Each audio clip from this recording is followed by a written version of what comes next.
खरं तर आज आम्ही सहकुटुंब आज मतदानाचा पावित्र्य हा अधिकार आज बजावलेला आहे. माळशिरस तालुक्यामध्ये आदरणीय विजयदादांच्या मार्गदर्शनाखाली आणि उत्तमरावजी जानकर साहेब यांच्या मार्गदर्शनाखाली आज ही निवडणूक पार पडते. आणि निश्चितच ज्या पद्धतीनं आमचे नेते खासदार धैर्यशील भैया आणि आमदार उत्तमरावजी जानकर साहेब यांनी जे आव्हान जनतेला केलेलं आहे की 9-18 आणि विरोधकांचा सुपडासाप, हीच परिस्थिती आज पूर्ण समस्त तालुक्यामध्ये निर्माण झालेली आहे. आता माझा विषय सांगितलं तर मी दोन्ही गटामध्ये या ठिकाणी उभा आहे.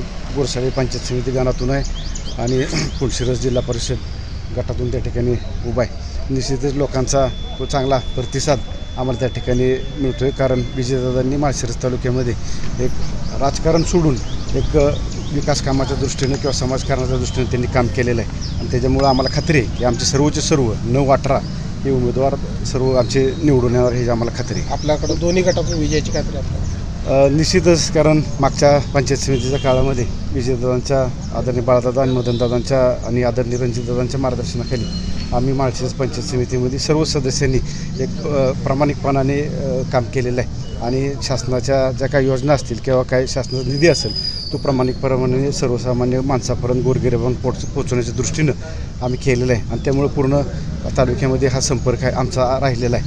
त्याच्या माध्यमातून आम्हाला खात्री आहे. 10-12 वर्षानंतर धवलदादा देखील आपल्यासोबत प्रचारामध्ये आले होते.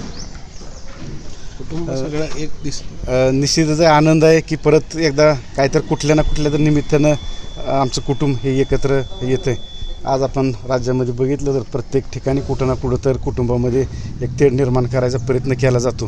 पण ह्या निवडणुकीच्या निमित्तानं आम्ही येतो आहे, त्याचा मला निश्चितच आमच्या कुटुंबाला, मला एकट्यालाच नाही पण पूर्ण तालुक्याला त्याचा आनंद आहे. पूर्ण तालुका हा आमच्या कुटुंबाकडं एक वेगळ्या दृष्टिकोनातून या ठिकाणी बघतो आहे. आणि त्यामुळं बऱ्यापैकी सर्वांनाच आनंद आहे एकत्र आल्यामुळे. जे आमदार असतील त्यांचे दावा करतायत माळशिरस, दहेगाव इथं धक्कादायक निकाल लागू शकतो. नाही, मी जसं सांगितलं की विजयदादांच्या मार्गदर्शनाखाली आम्ही काम यापूर्वी केलेलं आहे, पुढं भविष्यातही करणार आहे.